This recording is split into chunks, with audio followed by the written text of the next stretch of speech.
ሰላም ጤና ይስጥልኝ እንደምን አላችሁ ውድ የልግዳ ቤተሰቦች በያላችሁበት ሰላማችሁ ይብዛ እያልኩኝ አዲስ ከሆናችሁ ሰብስክራይብ እና ሼር በማድረግ ቤተሰብ እንድትሆኑ እየጋበዝኩኝ ወደ ነጩ ቤተ መንግስት ለማምራት ልቡ የሸፈተው የሊቨርፑሉ የቀኝ መስመር ተከላካዩ ትሬንት ጆን አሌክሳንደር አርኖልድ ወደ ማድሪድ ለማቅናት ልቡ እየሸፈተ ይመስላል። እንግዲህ አርኖልድ እንደ አውሮፓውያን አቆጣጠር ጥቅምት 7 ቀን 1998 እንግሊዝ እንደተወለደ ይነገራል። እንግዲህ ለፕሪሚየር ሊጉ ክለብ ሊቨርፑል እና ለእንግሊዝ ብሔራዊ ቡድን የቀኝ መስመር ተከላካይ ወይም ደግሞ አማካይ ሆኖ የሚጫወት ድንቅ እንግሊዛዊ ፕሮፌሽናል ተጫዋች ነው። በተለይም ሊቨርፑል ካውንተር እንዲጫወት ወሳኝ ሚና ከሚጫወቱ ተጫዋቾች መካከል አንደኛውና ዋነኛው ነው ማለት ይቻላል ማለት ነው። እንግዲህ ዓለም ላይ አሉ ከሚባሉ ምርጥ የመስመር ተከላካዮች አንዱ ተብሎ የሚታሰበው ኳስን በማቋረጥና እንዲሁም ደግሞ የሚገራርሙ ለጎል የሚሆኑ ኳሶችን አመቻችቶ በማቀበልም ድንቅ ተጫዋች እንደሆነ በሊቨርፑል ቤት እንዲሁም ደግሞ በእንግሊዝ ብሔራዊ ቡድን አሳይቶናል ማለት ይቻላል። እንግዲህ ከዚህ አይነት ችሎታው ምክንያት እንግዲህ አሌክሳንደር አርኖልድ አልፎ አልፎ ለክለቡም ሆነ ለሀገሩ አማካይ ሆኖ የሚጫወትበትን ሁኔታም እንመለከታለን ማለት ነው። እንግዲህ ይሄንን የተመለከተው የሳንቲያጎ በርናባው ሪያል ማድሪድ አርኖልድን ከቀዩ ቤተ መንግስት አስኮብልሎ ወደ ነጩ ቤተ መንግስት በነፃ ዝውውር ለመውሰድ እንግዲህ ሰፊ ስራ ቢጠብቀውም በቀላሉ ተጫዋቹን ለማግኘት መንገዱ ክፍት የሆነለት ይመስላል ማለት ነው። እንግዲህ አሌክሳንደር አርኖልድ በ2004 የሊቨርፑል አካዳሚ የተቀላቀለ ተጫዋች እና ክለቡንም በወጣትነት ደረጃው መምራት የቻለ ድንቅ ተጫዋች ነው ማለት ነው። በ2016 የከፍተኛ የመጀመሪያ ጨዋታውን በ18 ዓመቱ አደረገ እና በ2018 እና 19 በአውሮፓ ቻምፒዮንስ ሊግ ፍጻሜ ጨዋታ ላይም እንግዲህ ቀዮችን በመወከል መጫወት የቻለ ተጫዋች ነው።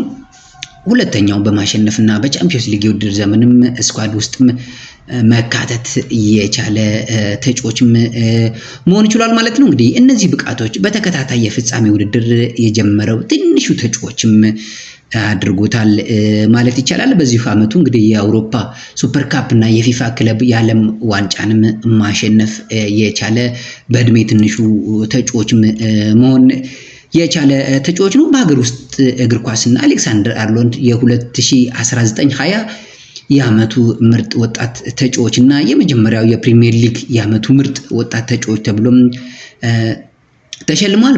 በኤፍ የዓመቱ ምርጥ ቡድን ውስጥም ለ3 ጊዜ መመረጥና የ2019-20 ፕሪሚየር ሊግ በማሸነፍ የሊቨርፑል የ30 ዓመት የሊግ ዋንጫ ድርቅም እንዲያበቃ ማድረግ የቻለ ድንቅ የመስመር ተከላካይና የአማካይ ስፍራ ተጫዋች ነበር አሌክሳንደር አርኖልድ። እንግዲህ እንደ አውሮፓውያን አቆጣጠር በ2020 ያሳየው ስኬት በፊፋ ፒፍሮ የወንዶች የዓለም ምርጥ 11 እንዲመረጥም ማድረግ ችሏል ማለት ነው። በ2021 እና 22 የውድድር ዘመን የሀገር ውስጥ ዋንጫ በጥፍ ወስዶ የኤፍኤል ዋንጫና የኤፍኤ ዋንጫንም ማሳካት የቻለ ድንቅ ተጫዋች ነበር ማለት ይቻላል። እንግዲህ አሌክሳንደር አርኖልድ በተለያዩ የወጣትነት ደረጃዎች እንግሊዝን በመወከል በ2018 የመጀመሪያ ጨዋታውን ማድረግ ችሏል ለሀገሩ እንግሊዝ ማለት ነው። በ2018 የፊፋ የዓለም ዋንጫ ላይ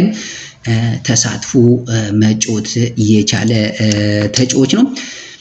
በዚህም በ2018-19 የአውሮፓ ኔሽንስ ላንጉጅ በውድድሩ ማለት ነው ለእንግሊዝ ጨዋታ የጀመረ አራተኛው ታዳጊ ተጫዋችም መሆን ችሎ ነበር ማለት ይቻላል።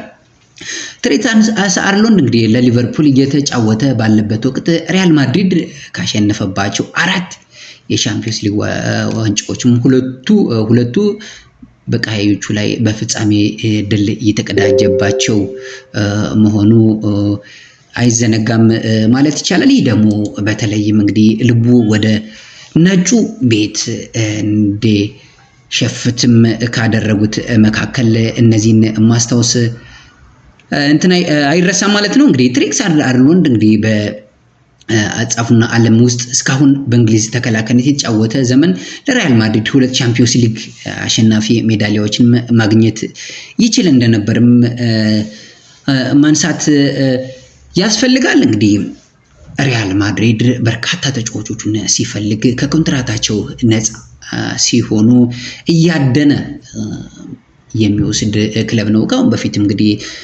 በዓለማችን ካሉ ድንቅ ተጫዋቾች የሚባሉትም ኪሊያን ምባፔንም በነፃ ዝውውር እንደወሰደ አይዘነጋም። አሁን ደግሞ የቀዮቹን የቀኝ መስመር ተከላካይና እንዲሁም ደግሞ አንዳንዴ ሲያስፈልግ አማካይ ሆኖ የሚጫወተውን ትሬክስ አርሎንድን በነፃ ለመውሰድ እያኮበኮበ ይገኛል ማለት ነው። በተለይም እንግዲህ በነጩ ቤት የጓደኛው ወይም ደግሞ የሀገሩ ልጅ በዛው መጫወቱን ተከትሎ ከሱ ጋር ለመጫወት ልቡ የሸፈተ ይመስላል።